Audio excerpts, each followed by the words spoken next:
High friends, வாங்க born happy my மெஜஸ்டியோட 9th episode பார்க்கலாம். செகண்ட் ரவுண்டுக்கான ரிசல்ட்டை தான் வந்து சொல்கிறாங்க. அதை பார்த்தா நம்ம ஹீரோயின் கொஞ்சம் ஷாக் ஆகிறாங்க. ஏன்னா ஜோஷன் நாட்டுக்கு 1 மார்க்கும் மிங்கு நாட்டுக்கு 8 மார்க்கும் கொடுத்துருக்காங்க. இங்கே ஹீரோலாம் செம்ம வெறியாரா, எவ்வளோ தைரியம் தான் மார்க்கு கம்மியாக கொடுத்துருப்பேன்னு சொல்லிட்டு. அப்போ கூட நம்ம ஹீரோ வந்து நாட்டு ஷெஃப் பெயின் வாங்க வந்து ரொம்ப பாராட்டி தான் பேசுகிறாங்க. நீ ரொம்ப நல்லாவே பண்ணியிருக்கேன்னு சொல்லிட்டு. ஆனால் வந்து நம்ம ஜோஷன் நாட்டுக்கு கொடுத்த மார்க் வந்து ஏற்றுக்கப்படாது அப்படின்னு சொல்கிறப்போ, எதுக்கு ஏற்றுக்கப்படாதுன்னு சொல்லிட்டு மிங் தூதர் கேட்குறாரு. நம்ம ஹீரோ டேபிளை ஒரு தட்டு தான் தட்டுறான். போட்டியில் மார்க்குன்றது நேர்மையாக கொடுக்கணும், அநீதியாக நடக்கக்கூடாது. உங்களோட ஷெஃபெல்லாம் எவ்வளோ திறமை வாய்ந்தவங்க, அப்படி இருந்து நீங்கள் அவங்க மேலே நம்பிக்கை வைக்கல, அதை நினச்சி அவங்க அசிங்கம் தான் படுவாங்க அப்படின்னு சொல்கிறப்போ, அதெல்லாம் ஒன்றும் கிடையாது, ரூல்ஸ் இஸ் த ரூல்ஸ் அப்படின்ற மாதிரி இவர் சொல்ல, நான் சொல்கிறேன் இந்த ரூல்ஸ் எல்லாம் நான் பிரேக் பண்ணுறேன், புதுசாக ஒரு ரூல்ஸ் போடுறேன். இப்போ செஞ்ச சாப்பாடை செகண்ட் ரவுண்டுக்கான அவங்கவுங்க சாப்பாடை அவங்கவுங்க சாப்பிட்டு அதுக்கான மார்க் அவங்களே கொடுக்கட்டும், இதுதான் அந்த பிரச்சனைக்கு ஒரே சொல்யூஷன் அப்படின்னு சொல்கிறப்போ, ஹீரோயின்லாம் எதுக்குடா இவன் இப்படி பண்ணுறான் அப்படின்ற மாதிரி தான் பார்த்துட்ருக்கா. நம்ம ஹீரோயின் வந்து அவங்க செஞ்ச சாப்பாடை வந்து சாப்பிட்டு பார்த்துட்ருக்காங்க. இப்படி அவங்கவுங்க செஞ்ச சாப்பாடை பார்த்துட்டு அவங்களுக்கே மார்க் போட மனசு வரும் சொல்லுங்கள். இப்படியே வந்து மிங்கு நாட்டு சாப்பாடை அவங்க சாப்பிட்டுட்டு இப்போ நம்ம ஹீரோ கேட்குறான், ஜோஷன் நாட்டை பற்றி சொல்லுங்கள், நீங்கள் வந்து எவ்வளோ மார்க் போட போகிறீங்க உங்களுக்கு அப்படின்னு சொன்னோடனே ஹீரோயின் சொல்கிறா, சாரி அரசே, என்னால் வந்து மார்க்கெல்லாம் சொல்ல முடியாது. ஏன்னா நான் மட்டும் இதை செய்யலை, எனக்கு மேலே வந்து கஷ்டப்பட்டு நிறையா வந்து பண்ணியிருக்காங்க ஆட்கள், அதனால இதுக்கு நான் இந்த விதமான மார்க்கும் கொடுக்கலன்னு சொல்கிறப்போ ஹீரோ கொஞ்சம் வந்து பரவாயில்ல, கரெக்டாக தான் முடிவு எடுத்திருக்கான் இருக்கான். இந்த பக்கம் வந்து மிங் நாட்டை பற்றி நீங்கள் சொல்லுங்கள், உங்கள் சாப்பாடை சாப்பிட்டு பார்த்தா எப்படி இருந்துச்சு அப்படின்னு சொல்கிறப்போ, எங்கள் சாப்பாடு ரொம்ப அருமையாக இருந்துச்சு, இருந்தாலும் எங்கள் நாட்டுக்கு நாங்களே வந்து மதிப்பெண் கொடுக்க முடியாது அப்படின்னு சொன்னோன்னே ஹீரோ நினைக்கிறான், பரவாயில்ல இப்போ தான் போட்டி கரெக்டாக போகுதுன்னு சொல்லிட்டு. இப்படியே வந்து நம்ம ஹீரோயின் பார்த்து அந்த ஃபஸ்ட்டு ஷெஃப்க்கு தேங்க்யூ சொல்லிட்டு இருக்க. நம்ம ஹீரோ சொல்கிறான், சரி இந்த செகண்ட் ரவுண்ட் வந்து டை ஆகிடுச்சு, நெக்ஸ்ட் ரவுண்டில் யார் யார் ஜெயிக்கிறாங்கன்னு சொல்லிட்டு பார்ப்போம்னு சொல்கிறான். அப்போ இந்த மிங்கு நாட்டு தூதர் நினைக்கிறாரு, பரவாயில்ல 3ஆவதும் டை ஆயிடுச்சுன்னா நம்ம தான் ஜெயிப்போம் அப்படின்னு இவர் நினச்சிட்டு இருக்க. ஹீரோ வந்து நாளைக்கான போட்டியில் பார்க்கலாம் அப்படின்னு சொல்லிட்டு அவங்க கிளம்பி போகிறாங்க. இப்போ ஹீரோயினும் அந்த சைனா நாட்டு ஷெஃப்பும் தான் மீட் பண்ணிக்கிறாங்க. ஹீரோயின் சொல்கிறா, நீங்கள் ரொம்பவே நல்லாவே சமைக்கிறீங்க, நான் நினச்சி பார்த்ததை விடன்னு சொல்கிறப்போ, நீயும் தாம்மா அப்படின்ற மாதிரி அவர் சொல்லிக்கிட்டு இருக்காரு. இருந்தாலும் உங்கள் ஸ்டோரி எனக்கு ரொம்ப ஹார்ட் டச்சிங்காக இருந்துச்சுன்னு ஹீரோயின் சொல்கிறா. நாளைக்கான ரவுண்டில் வந்து பார்க்கலாம் அப்படின்னு சொல்லிட்டு போகிறப்போ, இங்கே மற்றவங்கெல்லாம் திட்டுறாங்க, நீங்கள் தான் பெஸ்ட் ஷெஃப், நீங்கள் எப்படி வந்து அவங்கள சொல்ல போச்சு பெஸ்ட்டுன்னு சொல்லி அப்படின்னு சொல்கிறப்போ, ஏன்பா டென்ஷன் ஆறீங்க, நீங்கள் எல்லாரும் தான் பெஸ்ட்டு அப்படின்னு சொல்லி ஹீரோயின் எல்லாரையும் சந்தோஷப்படுத்துறா. இப்படியே வந்து நம்ம ஹீரோ நைட் நம்ம ஹீரோயினை கூப்பிட்டு விடுறான். இங்கே வந்துட்டு நம்ம ஹீரோ வந்து கடலை போட தான் கூப்பிட்ருக்கான். நம்ம ஹீரோயின் சொல்கிறான், நாளைக்கான வேலைக்கு எனக்கு நிறைய ஒர்க் இருக்குது அப்படின்னு சொல்கிறப்போ, நம்ம ஹீரோ வந்து டீ ஊற்றுறான். ஆனால் இவன் வைனான்னு நினச்சி கேட்டுட்ருக்கான். ஆனால் வைன் கிடையாது, இது டீ தான் அப்படின்னு சொன்னோடனே இந்த கப்பில் பார்த்தா அழகாக மூன்லாம் இருக்குது. இதை பார்த்துட்டு ஹீரோயின், எவ்வளோ வந்து அழகாக இருக்குது பாரு இந்த காலத்து கப்பு அப்படின்னு சொல்லி நினச்சிட்டு இருக்கா. ஆமாம், இது பேர் தான் வந்து மூன் டீன்னு சொல்லுவாங்க, நீ ரொம்ப வேலை பார்க்குற இல்லையா, உன்னை ரிலாக்ஸ் பண்ணுறதுக்காக தான் இங்கே டீ குடிக்க கூப்பிட்டேன் அப்படின்ற மாதிரி இவன் சொல்லிட்டு இருக்கேன். இங்கே ஹீரோயினுக்கே என்னடா இவன் போகிற ட்ராக் வேறு மாதிரி இருக்கேன்னு யோசிச்சுட்டு இருக்கா. அப்போ டக்குன்னு வந்து அந்த டீ வந்து அவன் மேலே கொட்டிடுது. நம்ம ஹீரோ பதறி போகிறான், அவனுக்கு என்ன ஆச்சு, கையை விடவே மாட்டேங்கிறான், பார்த்துட்டே இருக்கான். அவனுக்கு ரொம்ப வலிக்குதான், டக்குன்னு போய் ஆயில்மெண்ட் கொண்டுட்டு வாங்க அவளுக்கு அப்படின்ற மாதிரி சொல்லிட்டு, உன்னை தயவு செய்து நீ ஹர்ட் பண்ணிக்கிறாத, உனக்கு ஏதாவது ஹர்ட் ஆச்சுன்னு வச்சுக்கோங்க, அது என்னையே தான் வந்து பாதிக்குது, அதனால எனக்கும் அது வலி அதிகமாக கொடுக்குது அப்படின்ற மாதிரி ஹீரோ ரொம்ப ஹார்ட் டச்சிங்காக பேச, ஹீரோயின் பார்க்குறா, என்னடா இவ இப்பெல்லாம் பேசிகிட்டு இருக்கான் அப்படின்னு சொல்லிட்டு. இப்படியே ரொம்ப நேரம் நம்ம ஹீரோ கையை பிடிச்சிட்டு இருக்கான். இப்போ தான் ஒரு ஃப்ளாஷ்பேக் காமிக்கிறாங்க. நம்ம ஹீரோயினுக்கு கையில் ஃப்ராக்சர் ஆயிருக்கும் இல்லையா, நம்ம ஹீரோ தான் வந்து நல்லா ஒரு வைத்தியராக பார்த்து ஒரு காஸ்ட்லியான மெடிசன் கொடுத்து நம்ம ஹீரோயின் கையை வந்து குணப்படுத்தியிருப்பான். இப்போ வில்லி என்ன நினைக்கிறானா, எப்படி செகண்ட் ரவுண்ட் டையாக போச்சு ஹீரோயின் தோக்காமல் அப்படின்னு சொல்லி செம்மையாக காண்டாயிட்டு இருக்கா. இப்போ சைனாலேருந்து இவங்க லெட்டர் அனுப்பியிருப்பாங்க இல்லையா, ரிட்டன் லெட்டர் வந்திருக்கு இவங்க பாட்டியம்மாவுக்கு. இப்படியே நம்ம ஹீரோயினுக்கு பிடிச்ச ஹெர்ப்ஸ் எல்லாம் நிறையா வர வைக்கிறான். இதை பார்த்தா வில்லன்லாம் செம்ம காண்டாயிட்டு இருக்கான். இந்த பக்கம் வந்து மிங் நாட்டு தூதர் என்ன செய்கிறாருன்னா, அவங்க ஷெஃபெல்லாம் பயங்கர திட்டுறாரு, நீங்கள் என்ன வேலை செய்கிறீங்க, நீங்கள் நல்லாவே வேலை செய்யலை, எதுக்கு வந்து போட்டி டையில் முடிஞ்சிச்சுன்னு பயங்கரமாக கத்திக்கிட்டு இருக்க. இந்த பக்கம் நம்ம ஹீரோயின் நைட்டுன்னு கூட பார்க்காம நிறையா வந்து இன்க்ரீடியன்ட்லாம் ரெடி பண்ணியிருக்கா. அப்போ அந்த ஜிங் ஷூப்புக்கு தேவையான அந்த மெயினான ஒரு மூலிகையை வந்து பார்க்குறா, அது நல்லாவே வளர்ந்துருக்கு. இப்படியே மறுநாள் காலையில் ஆகுது. அந்த ஃபைனல் ரவுண்டுக்கான போட்டிக்கும் எல்லோரும் வந்துடுறாங்க. அங்கே வந்து அந்த மெழுகுவத்தையும் பற்ற வச்சு ஸ்டார்ட் பண்ணி விட்டுறாங்க. இப்போ ஃபைனல் ரவுண்ட்னால எல்லாருக்குள்ளேயும் ஒரு பயங்கர பதட்டம் இருக்குது. இங்கே வந்து சைனா நாட்டு ஷெஃபெல்லாம் சொல்கிறாங்க, நல்லாவே பண்ணணும் தேர்ட் ரவுண்டை அப்படின்னு சொல்லிட்டு இருக்காங்க. ஹீரோயினும் அதான் சொல்கிறா, கண்டிப்பாக நம்ம தான் ஜெயிப்போம், கான்ஃபிடென்ட்டாக பண்ணுங்க அப்படின்னு எல்லாருக்கும் மோட்டிவ் பண்ணிட்டு இருக்கா. எல்லாரும் அவங்கவுங்க வேலையை வந்து செமையாக வந்து ஆரம்பிச்சிடுறாங்க. நாட்டு தூதர் என்ன பண்ணுறாருனா, அவர் சொல்கிறாரு, ஜிங்ஷிங் சூப்பு சைனாவுடைய சூப்பு, அது ரொம்ப கஷ்டம் அது பண்ணுறதுக்கு, இந்த பொண்ணு எப்படி பண்ண போகிறான்னு சொல்லிட்டு தெரியல, அது ரொம்ப நேரம் வேகும் அந்த ஹெர்ப்ஸு, அது கரெக்டாக வந்தால் தான் ஃப்ரேக்ரன்ஸ்லாம் நல்லா இருக்கும், இல்லைனா சூப்பே சொதப்பிடும் அப்படின்னு சொல்கிறப்போ ஹீரோலாம் கொஞ்சம் டென்ஷன் ஆகிட்டு இருக்கான். கரெக்டாக நம்ம ஹீரோயின் அப்போ தான் அந்த வேரெல்லாம் எடுத்து வச்சிட்ருக்கா. இந்த பக்கம் பார்த்தா நம்மளோட சைனா நாட்டுக்காரவங்க ஆல்மோஸ்ட் வந்து கொஞ்சம் முடிச்சிட்டாங்க. நம்ம ஹீரோயின் இன்னமும் இதை ரெடி பண்ணிகிட்டே இருக்கா. டைம் ஆகிட்டே இருக்குது. அவளுக்கு குக்கர் தேவைப்படுது இல்லையா, அந்த குக்கர் இன்னும் வரவே இல்லை.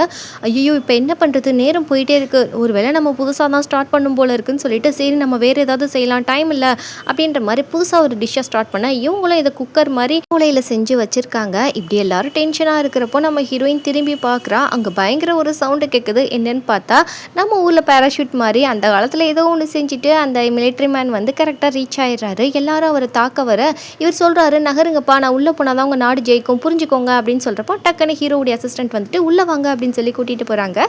இங்கே நம்ம ஹீரோக்கு கிம்முக்கெல்லாம் செம்ம ஹாப்பி ஆகிடுது. இவரை பார்த்தோன்னே யார் இவருன்னு சொல்லிட்டு மிங்கோடைய தூதர் கேட்க அவர் தான் வந்து எங்களுக்கு அந்த புதுசாக அந்த குக்கர் ரெடி பண்ண கொடுக்குற வேண்டிய ஆள் அப்படின்ற மாதிரி சொல்லிட்டு இருக்கேன். இங்கே ஹீரோயின் பார்த்துட்டு ரொம்ப ஹாப்பியாகிறா. ஆனால் அவர் ஒரு வார்த்தை சொல்கிறாரு, இந்த குக்கர் லைட்டாக டேமேஜ் ஆகிருக்குமா, அதனால் ஓவர் ஹீட் வைக்காத, பார்த்து வந்து ஹீட் வச்சு நீ பண்ணிக்கோ அப்படின்னு சொல்கிறப்போ சரின்னு சொல்லிட்டு, இருந்தாலுமே நீங்கள் பண்ணி கொடுத்தது மேலே எனக்கு ரொம்ப நம்பிக்கை இருக்குது, நல்லா ஒர்க் ஆகும்னு நினைக்கிறேன் அப்படின்னு சொல்லிட்டு ஹீரோயின் சொல்கிறா. அவரும் கிளம்பி போகிறாரு. சைனா நாட்டு செகண்ட் குக்குக்கெலாம் செம்ம காண்டாயிடுது. நெருப்பு நாட்டில் நிறைய எரிங்கன்னு சொல்கிறப்போ இந்த தேர்ட் குக் வந்து வேண்டாம், அந்த விதமாகவே இருக்கட்டும்னு சொல்லிட்டு இருக்காரு. இப்போ நம்ம ஹீரோயின் அந்த குக்கரில் அந்த சிக்கன் அதுக்கப்புறம் வந்து அந்த வேறு எல்லாத்தையும் போட்டு லாக் பண்ணி அதை விசில் வைக்கிறா. அதில் வந்து இவ்வளோ ப்ரெஷரில் வேகுன்ற மாதிரி எல்லாருக்கும் எக்ஸ்பிளைன் பண்ணிகிட்டு இருக்கப்போ டக்குன்னு அதுலேருந்து விசில் வருது. அங்கே இருக்க எல்லாருமே ஆச்சரியமாக பார்க்குறாங்க, இதனோட புது விதமாக இருக்குன்னு சொல்லிட்டு டப்புன்னு அது வெடிக்கவும் ஆரம்பிச்சிடுது. ஏன்னா அது கொஞ்சம் டேமேஜாக இருக்கனால அங்கே இருக்க எல்லாருமே ரொம்ப பயந்து போகிறாங்க. அதுக்கப்புறம் நம்ம ஹீரோயின் அந்த குக்கரை ரிமூவ் பண்ணி பார்க்குறாங்க. செம்மையாக வெந்திருக்கு. இவங்க சைனா நாட்டுக்காரங்களுக்கே ஆச்சரியமாக இருக்குது, ஃபியாக்ரன்ஸ் கரெக்டாக இருக்குது அப்படின்னா அது நல்லா வெந்திருக்குன்னு நினைக்கிறேன், இது எப்படி பாசிபிள் ஆகும் அப்படின்னு யோசிச்சுட்டு இருக்காங்க. இந்த பக்கம் பிளேட்டிங்லாம் பண்ணிவிட்டு எல்லாருமே எடுத்துகிட்டு போகிறாங்க. ஃபர்ஸ்ட் வந்து நம்ம ஹீரோயினோட டிஷ்ஷை தான் வந்து 2 பேருமே டேஸ்ட் பண்ணுறாங்க. அவங்களுக்கு செம்மையாக இருக்குது. அது கிட்டத்தட்ட வந்து ஒரு ஃபீனிக்ஸ் பறவை பறக்கிற மாதிரி ஃபீல் கொடுக்குது. அந்த அளவுக்கு அவங்களுக்கு வந்து ரொம்ப என்ஜாய்மெண்ட்டாக இருக்குது. எப்படி இவ்வளோ நேர்த்தியாக செஞ்சான்னு சொல்லிட்டு இந்த தூதரேன்னு யோசிச்சுக்கிட்டு இருக்காரு. இப்படி எல்லாருக்குமே பிடிச்சிருக்கு. செகண்ட் வந்து நம்ம சைனா நாடு வருது. அங்கே வந்துட்டு அவங்க அதுக்கான எக்ஸ்ப்ளனேஷன்லாம் கொடுக்குறாங்க. அவர் சாப்பாடை சாப்பிட்ட ஹீரோக்கு செம்ம டேஸ்ட்டாக இருக்குது. இதெல்லாம் என்ன விதமான டேஸ்ட்னே தெரியல, அந்தளவுக்கு அவன் நிகழ்ந்து போகிறான். இங்கே சைனா நாட்டை தூதருக்கு சொல்லவே வேணாம், அவர் பயங்கரமாக வந்து எக்ஸைட் ஆகிட்டாரு. இப்போ ஹீரோ கேட்குறான், சரி அவங்க சாப்பாடு சாப்பிட்டுட்டு அதுக்கான ரிசல்ட்டை சொல்லுங்கன்னு சொல்கிறப்போ இந்த தடவை வந்து அவங்களே யோசிக்கிறாங்க என்னடா சொல்கிறதுன்னு. அப்போ ஹீரோயின் என்ன நினைக்கிறான்னா, டக்குன்னு அவளுடைய ஃபுட்டை கொண்டு போய் அந்த சைனா நாட்டு சமைச்சார் இல்லையா தேர்ட் ஷெஃப், அவர்கிட்ட போய் வச்சுட்டு இதை நீங்கள் ட்ரை பண்ணி பாருங்கள் அப்படின்னு சொல்கிறப்போ அவருக்கு ஒரு பழைய நினைவு வருது. என்னென்னா இந்த ஜிங்ஷிங் சூப்பு வந்து அவர் சின்ன வயசுலேருந்து இருக்கப்போ நிறைய தடவை செஞ்சுருப்பார். அது ஒர்க் அவுட்டே ஆயிருக்காது. அவங்க பாட்டி கோவத்தில் என்ன பண்ணியிருப்பாங்கன்னா நிறையா ஹர்ப்ஸ் எல்லாம் அதில் போட்டிருப்பாங்க. இவருக்கு பிடிச்சிருக்காது, இப்படி போட்டு என் சூப்பை சொத்தப்பிட்டாங்களேன்னு சொல்லிட்டு இவர் கோவமாக இருப்பார். பாட்டி கொடுக்குறப்போ குடிக்கவே மாட்டார். அதுக்கப்புறம் அந்த சூப்பை குடிச்சு பார்த்தா அது ரொம்ப அருமையாக இருக்கும். இப்போ அதே டேஸ்ட்டை வந்து நம்ம ஹீரோயின் பண்ணி வச்சுருக்கா. இவர் குடித்ததுக்கப்புறம் செம்மையாக அழுகிறாரு. இது எப்படி பாசிபிள், எங்கள் பாட்டி செஞ்ச அதே டேஸ்ட்டில் இருக்குது, நான் நினச்சி கூட பார்க்கல, பல வருஷமாக நான் ட்ரை பண்ணியிருக்கேன், இந்த டேஸ்ட்டில் எனக்கு கிடைச்சதே கிடையாது, உண்மையை சொல்ல போனால் வந்து இவ தான் ஒரு பெஸ்ட் குக் அப்படின்னு சொல்லிட்டு அவர் ஃபுல் பவுலிங் காலி பண்ணிட்டு, இங்கே பாருமா இந்த ரவுண்டில் நீ தான் ஜெயிச்ச, நான் தோத்துட்டேன், என்னால் செய்ய முடியாத ஒரு டிஷ்ஷை நீ செஞ்சுருக்க அப்படின்னு சொன்னோடனே நம்ம ஹீரோயினுக்குலாம் செம்ம ஹாப்பி. எல்லாரும் ஹாப்பியாக இருக்காங்க. இங்கே மிங் தூத்தருக்கு தான் ஹார்ட் அட்டாக்கே வந்துருச்சு. ஏன்னா அவங்க வாயாலே ஜெயிச்சிட்டாங்கன்னு சொன்னதுனால இப்போ ஹீரோ வந்து ஃபைனல் ரவுண்டை வந்து அறிவிக்கிறோம் ரிசல்ட்டை அப்படின்னு சொல்லிட்டு அந்த மார்க்கெல்லாம் தொங்க விட்றாங்க. ஹீரோயினுக்கு பார்த்தா செம்ம ஹாப்பியாக இருக்குது. ஏன்னா வந்து ஜோஷனுக்கு 28 பாயிண்ட்டும் எங்கள் நாட்டுக்கு வந்து 27 பாயிண்ட்ஸ் கொடுத்துருக்காங்க. இப்படி ரொம்ப ஹாப்பியாக இருக்காங்க. ஆனால் தோற்று போனதை நினச்சி யாருமே ஃபீல் பண்ணல. ஏன்னா எல்லாரும் பெஸ்ட் குக்கு தான். அப்படியே நம்ம ஹீரோயின் கையெல்லாம் கொடுக்குறா. அவருக்கு ஒன்றுமே புரியல. இது வந்து ஒரு கங்க்ராச்சுலேஷன், இது ஒரு வெல்கம் மாதிரி அப்படின்ற மாதிரி ஹீரோயின் சொல்லிட்டு உங்ககிட்ட நான் நிறைய கற்றுக்கணும் அப்படின்ற மாதிரி சொல்ல அவங்ககிட்ட இந்த அம்மா நான் கற்றுக்கணும்னு 2 பேர் பேசுகிறாங்க.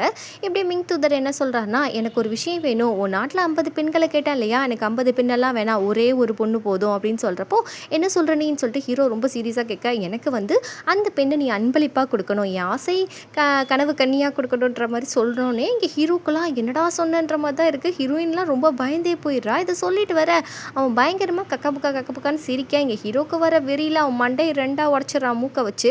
அவனுக்கு பார்த்தா பலபலன்னு மூக்கிலேருந்து ரத்தமாக கூட்டிகிட்டு இருக்கு. இதை பார்த்தா நம்ம ஜோஷன் நாட்டுக்கும் அந்த மிங் நாட்டுக்கும் லைட்டாக சண்டையே வந்துடுது. என் மூக்கை உடச்சிட்டான் இவன் அப்படின்னு சொல்கிறப்போ உனக்கு நாங்கள் எவ்வளோ நல்ல விதமாக ட்ரீட் பண்ணோம், ஆனால் நீ எவ்வளோ கேவலமாக நடந்துக்கிட்ட பாரு அப்படின்ற மாதிரி ஹீரோ சொல்கிறப்போ நீ எவ்வளோ தைரியம் தான் மிங் நாட்டு தூதர் மேலே கை வச்சிருப்ப, இனிமே தான் உனக்கு இருக்குது, நீ எப்படி இந்த பொண்ணை காப்பாற்றுறன்னு சொல்லி பார்க்குறேன், உடனே அந்த பொண்ணை கூட்டிகிட்டு வாங்க, நம்ம கிளம்பலாம் அப்படின்ற மாதிரி இந்த மிங் தூதர் சொன்னோடனே நம்ம ஹீரோயினுக்குலாம் ரொம்ப ஷாக்காக இருக்குது. மீறி நீ அவளை கூட்டிகிட்டு போயிருவியா அப்படின்ற மாதிரி ஹீரோ சொல்லிட்டு இருக்கப்போ டக்குன்னு பாட்டி வந்துட்டு இங்கே என்னதான் நடக்குது அப்படின்னு சொல்லிட்டு கத்துறாங்க. ஹீரோ வந்தோடனே வணக்கம் சொல்லிட்டு ஒன்றும் இல்லைங்க, ஜஸ்ட் ஒரு மிஸ் அண்டர்ஸ்டாண்டிங் தான் போயிட்டுருக்கு, நீங்கள் போங்க பாட்டி நாங்கள் பார்த்துக்குறோன்னு சொல்கிறப்போ என்ன நீ விட்டால் நாட்டையே வந்து தீயை வச்சு கொளுத்திடுவோம் போல இருக்குது அப்படின்னு சொல்லிட்டு பாட்டி திட்ட. சாரி பாட்டின்னு இவன் சொல்லிட்டு இருக்கான். நாட்டு தூதரை உங்களுக்கு அறிவே இல்லையா, வந்தீங்களா உங்கள் வேலையை பார்த்தீங்களா, போகணும், தேவையில்லாமல் எங்கள் நாட்டை பிரச்சனைக்குள்ளே இழுத்து விட்டு இந்த போட்டியெல்லாம் கிரியேட் பண்ணதே நீங்கள் தான், நீ சரியான சதிகாரா அப்படின்னு சொல்கிறப்போ இங்கே பாடுறா அரசனுக்கும் வந்து மரியாதை தெரியல, குயினுக்கும் மரியாதை தெரியல அப்படின்னு சொல்லிட்டு ஒரு பேசுகிறப்போ டக்குன்னு பாட்டி வந்து சைனாலேருந்து வந்து அந்த லெட்டரை காமிச்சிட்டு இருக்காரு. அதை மிங் தூதர் பார்க்குறாரு.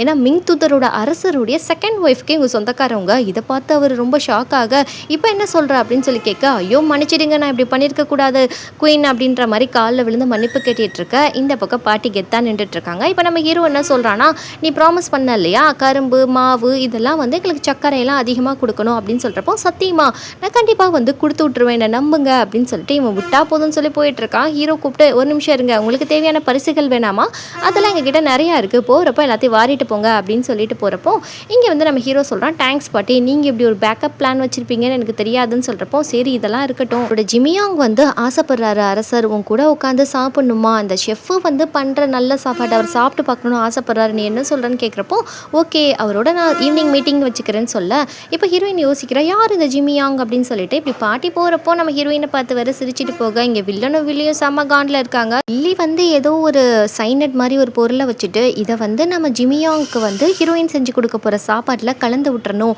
இது பாய்சன் மாதிரி இருக்கும், பாய்சன் இல்லாத மாதிரி இருக்கும் அப்படின்னு சொல்கிறப்போ நிஜமாலே நீ ஜிமியாங் சாப்பாடில் இது கலக்க தான் போறியான்னு வில்லனே பயப்படுறான். ஆமாம் நான் இதை செய்ய தான் போகிறேன், அப்போ தான் வந்து அரசரே வந்து ராயல் ஷெஃபுக்கு நிறைய தண்டனை கொடுப்பாரு, அவளை கொலை பண்ண கூட வாய்ப்பு இருக்குது அப்படின்னு சொல்லிட்டு அவள் ஏதோ ஒரு பொருளை காமிக்க இப்போ ஹீரோ கிட்ட வந்து அசிஸ்டன்ட் என்ன சொல்கிறான்னா, உங்களையும் அன்றைக்கி ராயல் ஷெஃபையும் அட்டாக் பண்ண வந்தவங்கள நான் பிடிச்சிட்டேன், இப்போ என்ன பண்ணட்டும் கூட்டிகிட்டு வரவா அப்படின்னு சொல்லி கேட்டால் வேணாம் வையே அவங்களுக்கு ஸ்பெஷல் ட்ரீட்மெண்ட் இருக்குது அப்படின்ற மாதிரி ஹீரோ கோவமாக சொல்ல இந்த பக்கம் ஹீரோயின் ரொம்ப ஹாப்பியாக இருக்கா. நானும் ஜெயிச்சிட்டேன், என் உயிரும் காப்பாற்றப்பட்டுருச்சு, ஜோஷன் நாடும் காப்பாற்றப்பட்டுருச்சு, நான் ஒரு நிமிஷம் பயந்துட்டேன் தெரியுமா, என்னை அரெஸ்ட் பண்ணிட்டு சைனா கூட்டிகிட்டு போயிடுவாங்க உன்னைய, அதுக்கப்புறம் சிடுமூஞ்சி ராயல் ஷெஃப் எல்லாரையும் மிஸ் பண்ணுவேன், ஹீரோவும் மிஸ் பண்ணுவேன்னு நினச்சேன் அப்படின்னு ஹீரோயின் சொல்ல இங்கே மங்குல்லால் புக் எடுத்துகிட்டு நம்ம ஹீரோ என்ன பண்ணுறான்னா இன்றைக்கி நம்ம ஹீரோயின் பண்ணியிருப்பா இல்லையா அவன் பண்ண எல்லா டிஷ்ஷையுமே அவன் வந்து எழுதி அந்த பேரையும் வைக்கிறான். இப்படியே காலையில் நம்ம ஹீரோயினை நம்ம ஹீரோ கூப்பிட்றான் மீட் பண்ணுன்னு சொல்லிட்டு இங்கே ஹீரோயின் வந்து இரும்பிட்டே நான் கொஞ்சம் நாளில் செத்துடுவேன் போல இருக்குது அப்படின்னு சொல்லிட்டு அவள் சொல்ல இங்கே ஹீரோக்கு பக்குன்னு ஆகிடுது.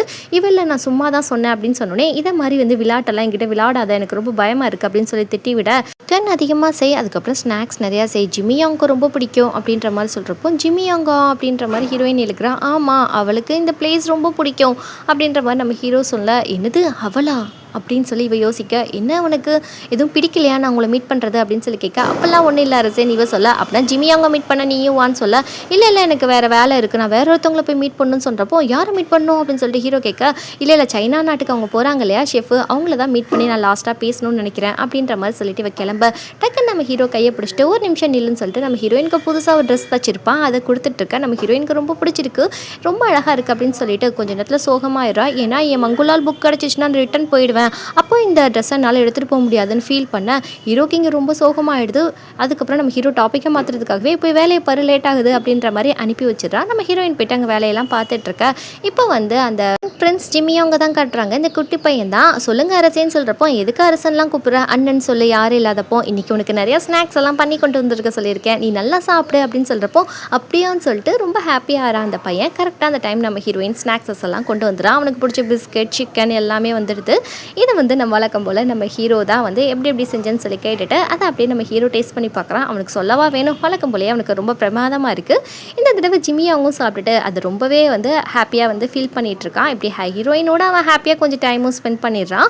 இங்கே பார்த்தா சைனா நாட்டிலேருந்து கிளம்புறாங்க இல்லையா அவங்களுக்கு இந்த ஜிங்ஷி வேர் இருக்கும் இல்லையா அந்த வேர் வந்து இங்கே தான் கொஞ்சம் கிடைக்கிது போல இருக்குது. அது கொஞ்சம் ஸ்பெஷலாக நம்ம ஹீரோயின் ரெடி பண்ணி அவங்களுக்கு கொடுத்துட்டு இந்த மாதிரி வந்து ஃபீஷுக்கு ரொம்ப பிடிக்கும் அவளுக்கு கொடுங்க அவள் வித்தியாசமாக சமைப்பா அப்படின்னு சொல்லிட்டு இருக்கப்போ நீங்கள் வந்து அந்த அந்த தூதரோட தான் போகிறீங்களான்ற மாதிரி சிடுமூஞ்சி கேட்க, இல்லை நாங்கள் வேறு வழியில் போகிறோம், நாங்கள் நிறையா போகிற வழியில் டிஃப்ரெண்ட்டாக வந்து சமைக்க கற்றுக்குருவோம் அப்படின்னு சொல்கிறப்போ ஹீரோயின் சூப்பராக இருக்குது, இப்படி தான் ஸ்கில்லை வளர்த்துக்கணும் அப்படின்ற மாதிரி சொல்கிறப்போ இந்த ஃபஸ்ட்டு ஷெஃப் மட்டும் என்ன சொல்கிறாருன்னா, நான் உங்ககிட்ட ஒன்று சொல்லணும், மற்ற அரசாங்கம்லாம் எப்படின்னு தெரியல, ஆனால் நீ தூங்குறப்போ வீட்டு கதவை பூட்டிக்கோ, ஜன்னலெல்லாம் பூட்டிக்கோ, நைட்டில் யாராவது கதவை தட்டினா கூட திறக்காத, ஏன்னா இங்கே நடக்கிறதெல்லாம் கொஞ்சம் மர்மமாக இருக்குது, நீ கொஞ்சம் பார்த்து பத்திரமா இருன்னு சொல்கிறப்போ ஹீரோயினுக்கு ஒன்றும் புரியல. இது முடிஞ்சால் அவங்க அரசன்ட்டி இன்ஃபார்ம் பண்ணுன்ற மாதிரி அவர் சொல்ல ஹீரோயினும் ஓகேன்னு சொல்லிட்டு எல்லாருக்கும் ஃபைனலாக வந்து எல்லாரும் ஹேண்ட் ஷேக் பண்ணிட்டு அவங்கள நல்லபடியாக வழி அனுப்பி வச்சிடுறாங்க. இப்படி நம்ம ஹீரோயின் வரா, எதுக்காக அவர் இப்படி சொன்னார், தூங்குறப்போ ஜன்னலை போட்டு கதவை போட்டு யாரும் கூப்பிட்டா வெளியே போகாத, ஜாக்கிரதையாக இருன்னு சொல்லிட்டு அப்படின்னு இவ புலம்பிட்டு வர. இப்போ கே என்ன சொல்கிறேன்னா, இது தெளிவாக நீங்கள் அவர்கிட்டயே கேட்டிருக்கணும் அப்படின்னு சொல்கிறப்போ டக்குன்னு இங்கே கோர்ட் லேடி ஒருத்தவங்க வராங்க,